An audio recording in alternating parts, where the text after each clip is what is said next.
and welcome to the program. This edition that covers Nigeria's northeast. I am Bukola Koka, and we start with Borno State. The federal government has condemned the abduction of internally displaced persons at Wurge community in Ngala local government area of Borno by a group of armed ISWAP terrorists.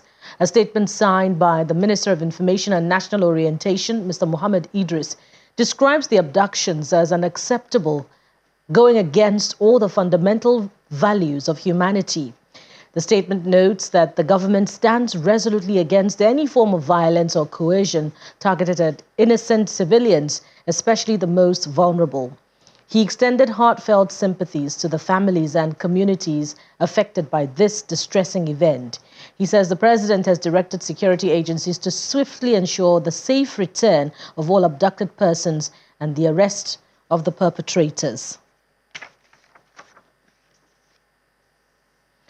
Governor Bala Mohammed of Bauchi State has declared that bandits will have no safe haven in the state. He expresses confidence in the state's powerful joint security team, which is fully capable of flushing out criminals. Governor Mohammed made these remarks while officially delivering weapons seized from the bandits by local hunters to the police. Our correspondent Hajara Aliu reports. As part of ongoing efforts to combat the menace of banditry and kidnapping in Bauchi State, a significant cache of weapons has been recovered. Among the items seized are locally made rifles and considerable amounts of ammunition. Over 100 chainsaws were also retrieved during the operation. These chainsaws were being used by individuals involved in illegal tree felling in the Yankari forests.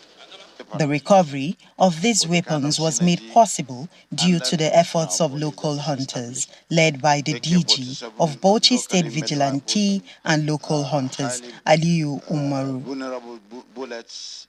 The strong collaboration between the local hunters and the police in Bauchi State has resulted in the neutralization of numerous bandits.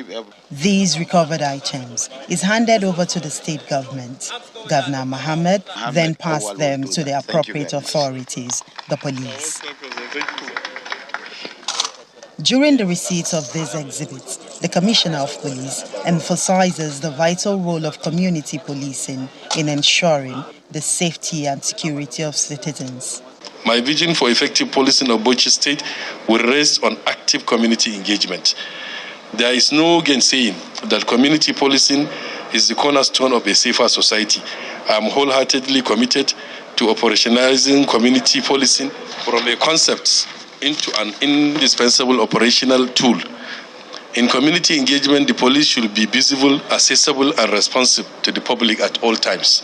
Governor Mohammed warns the bandits to steer clear of Bauchi State, reiterating his commitment to maintaining law and order. We are assuring bandits and miscreants and charlatans that any time they set foot in Bauchi, within 24 hours I will know. And within 48 hours, our security agencies will know. If they want to live and enjoy life, they should leave us alone. We assure the people of Bauchi, with the kind of leadership we are having from the CP, at the community, security committee, and all the organizations, definitely we will work hard to make Bauchi safe and secure. And I pledge my government's commitment to make sure we continue to give you support to do it. He also urged the police to properly dispose of some of the weapons by rendering them inoperable.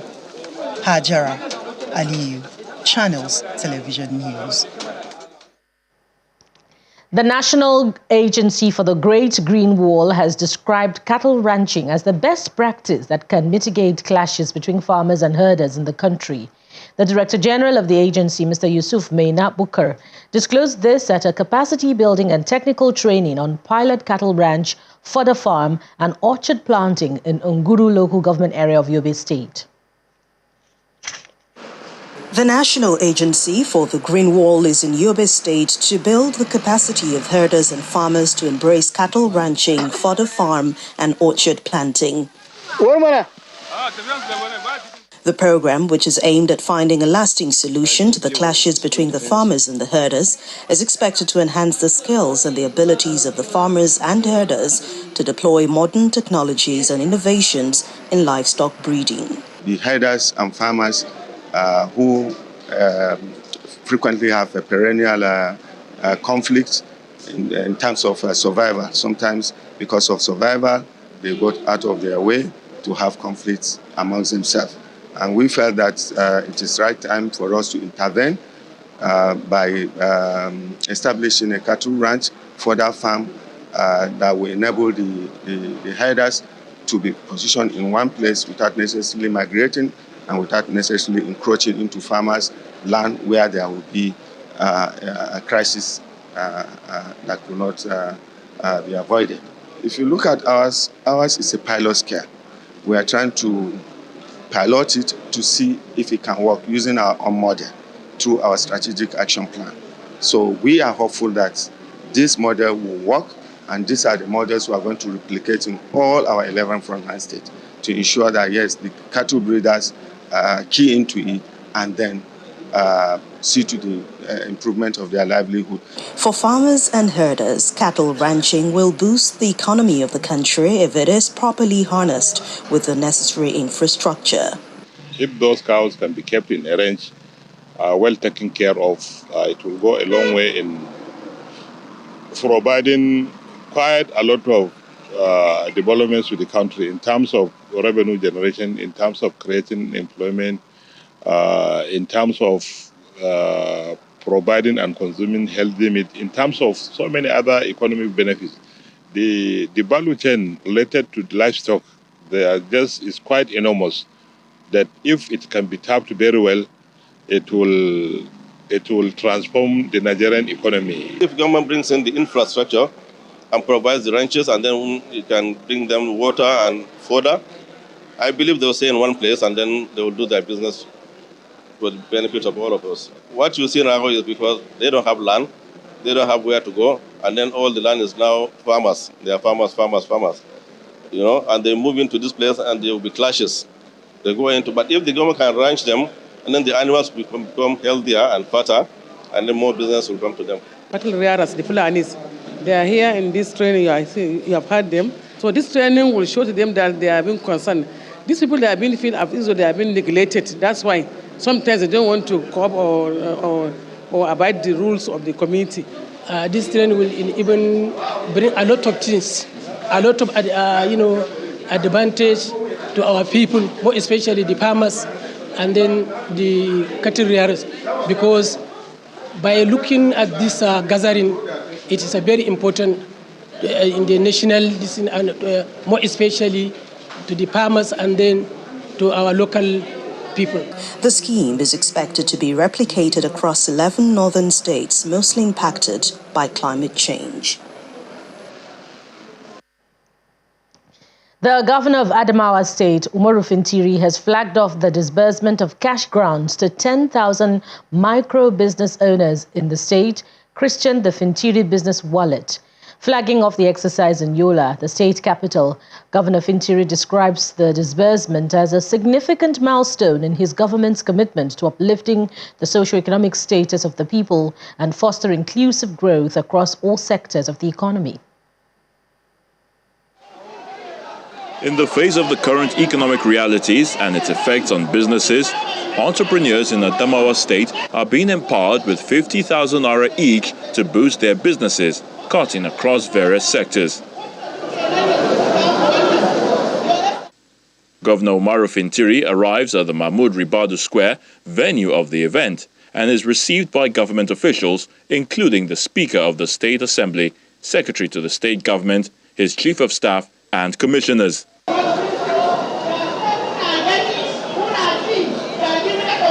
The State Commissioner for Entrepreneurship Development and the Chairman of the Poverty Alleviation and Wealth Creation Agency speaks on the intervention. Youth empowerment lies at the heart of our vision for our vibrant and sustainable economy. As we all know that youth are the leaders of tomorrow. We recognize the immense potential of our young population and are committed to providing them with the necessary tools, resources, and opportunities to thrive. Your Excellency, distinguished ladies and gentlemen, here we are. We have 10,000 beneficiaries across the 226 wards to have the grant of 50,000 for their businesses. This is in support for a livelihood. Explaining further, Governor Fintiri says his government recognizes that micro-businesses form the backbone of local communities. The decision to allocate this cash grant stems from our unwavering dedication to alleviating poverty and empowering our entrepreneurs to strive in the competitive marketplace. By providing direct financial assistance to 10,000 micro business owners, we aim to catalyze their growth, enhance their productivity, and enable them to scale up their ventures to new heights. I'm very excited with the assistance I received from the governor of Adamawa State.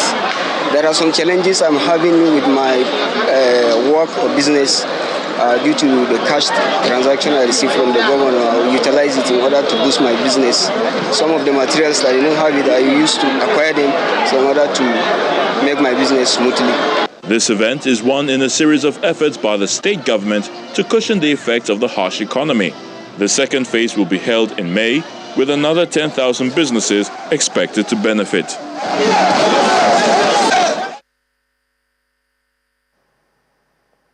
The Northeast Development Commission has resolved to complete all ongoing and abandoned projects in the region. Chairman of the Commission, retired General Paul Tarfa, stated this in Abuja during a media briefing. General Tarfa explains that the board resolved to create opportunities to improve the lives and welfare of the women and people of the Northeast by creating multiple projects that will help the zone. He adds that the Commission is planning to donate food and non-food items to residents of the Northeast region as part of efforts to cushion the impact of the fuel subsidy removal. Those who created it, as a matter of fact, we want to embark on projects and programs that will have multiple impact on the lives of the people in the zone. We shall expatiate in due course. 5, to embark on e-mobility programs by developing e-vehicles to alleviate the challenges in transportation against the zone or across the zone. The details will be given in full after I have finished.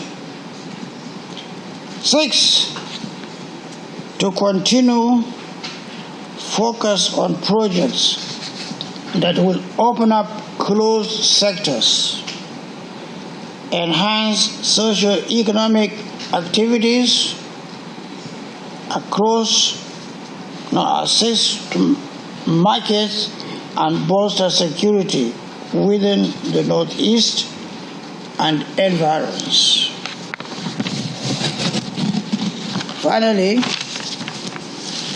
to continue with intermittent food distribution, intervention, and complement the efforts of both the federal and state governments to bring succor to vulnerable and indigent in our communities. Welcome back. As part of activities marking the International Women's Day, the Gombe State Police Command has shared food items to a total of 100 persons consisting of widows, the less privileged, and police officers' wives and civilians.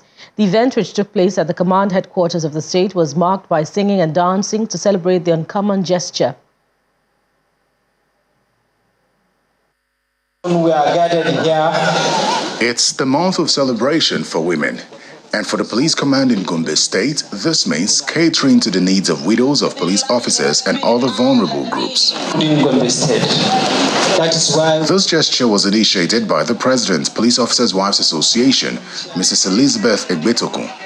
The beneficiaries are widows from the police family and also women from the society, from the communities we are serving.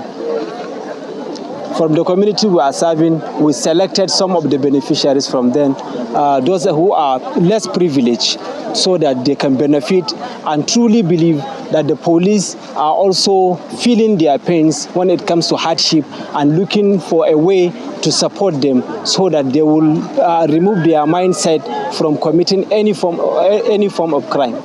The women received the items with joy and appreciation. The items were not only shared to the wives of late police officers, but to civilians in need. I'm very happy. I'm excited because we have a lot of widows. We have been anticipating to assist them, to empower them. It is today that this thing comes to reality. We are very much happy and we are grateful to the CP for this gesture. As we all know how the country is going, people are suffering for lack of food, but with this little food, I think it will go a long way. It will help our widows and the people around. I'm not a staff, I'm not related. I'm a civilian, I live in federal locals. I feel happy, I'm grateful that something like this is happening, that the police, they are extending their goodwill to women in general and even people outside the police circle. So I'm so happy that they can reach out to people and meet out to the needs of the people.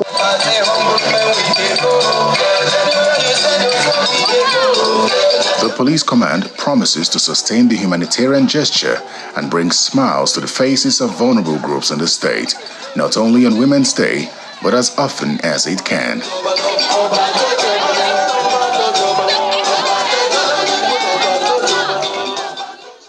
And staying with the International Women's Day in Gombe State still, a group called No Woman, No Nation organized a seminar on reproductive health, free medical tests, and gave free drugs to women as it encouraged them to learn to take care of themselves.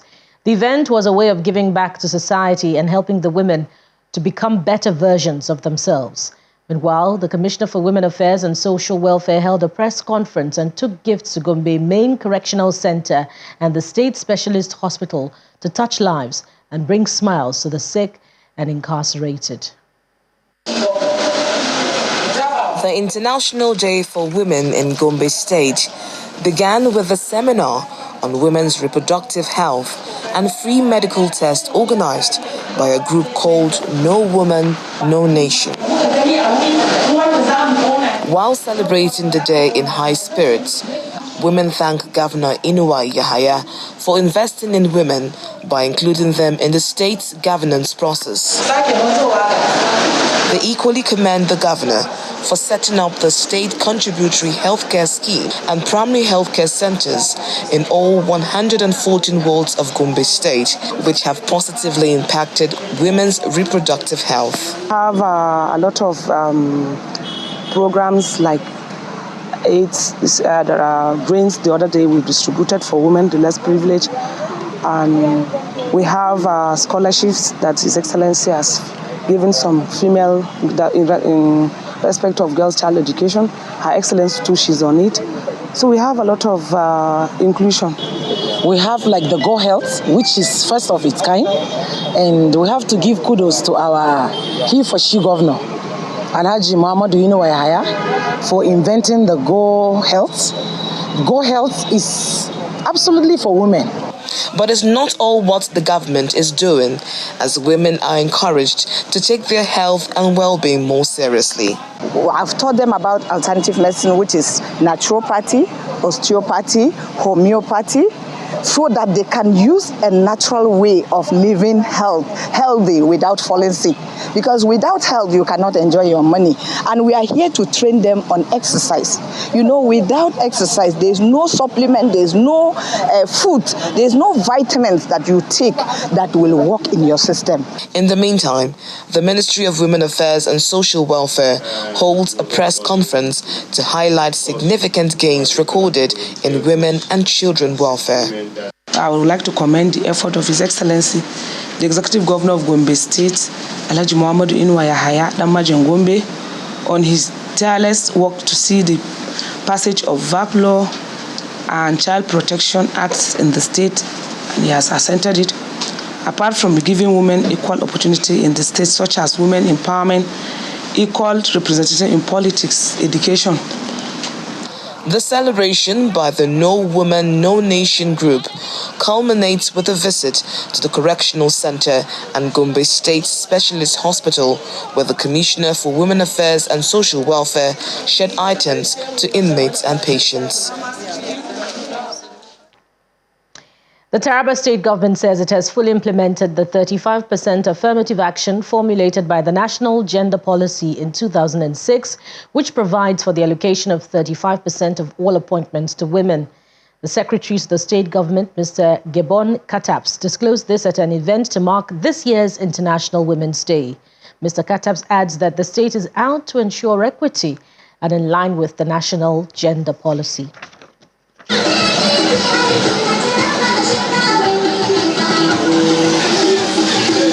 This campaign by women in Taraba State to mark the 2024 International Women's Day comes with mixed feelings. As they celebrate the full implementation of the 35% affirmative action by the state government, the women are worried about the increasing number of rape cases and other gender-based violence in the state. Yeah, you know, the issue of rape is something that is a daily occurrence. The problem is just that some people don't like reporting, but from those who report, it's a daily event. And that is why we are asking every woman to send her daughter to school. And then some of the challenges the girls are also facing is because they lack mentorship. They don't have women who have made it and are trying to lead them forward. These young girls need mentors. We said a woman to 5 girls. You need to mentor these girls to get to a place they want to be. We will look at the challenges of women. It is so alarming. The issue of climate change is one big problem the women of Taraba State are facing. We want the SGS that is here, that you will carry our cry and make sure that issue of climate change is being addressed in Taraba State. We cannot go far to fetch water. We cannot go far to look for firewood. A lot of evil plan in the bush. So many women are dying. So many men are dying, leaving us with children that we cannot cater for.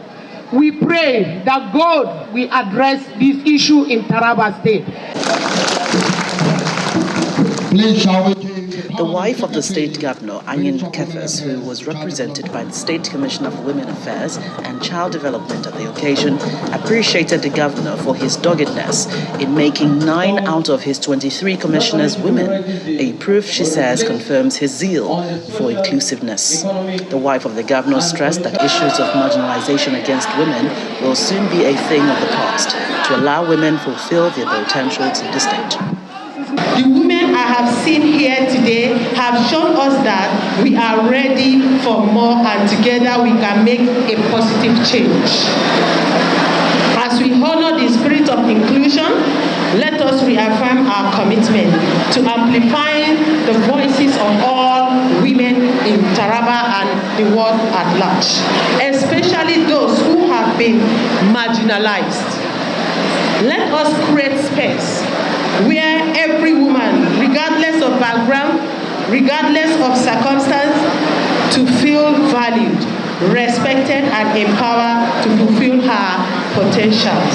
I would love to remind us that together we'll build a society that we want, and together we will make the changes that we want to make. It is not yet time to rest. It is time for us to work. All hands must be on deck. We have a lot of work to do. We should not just fold our hands, but we should join hands together to work.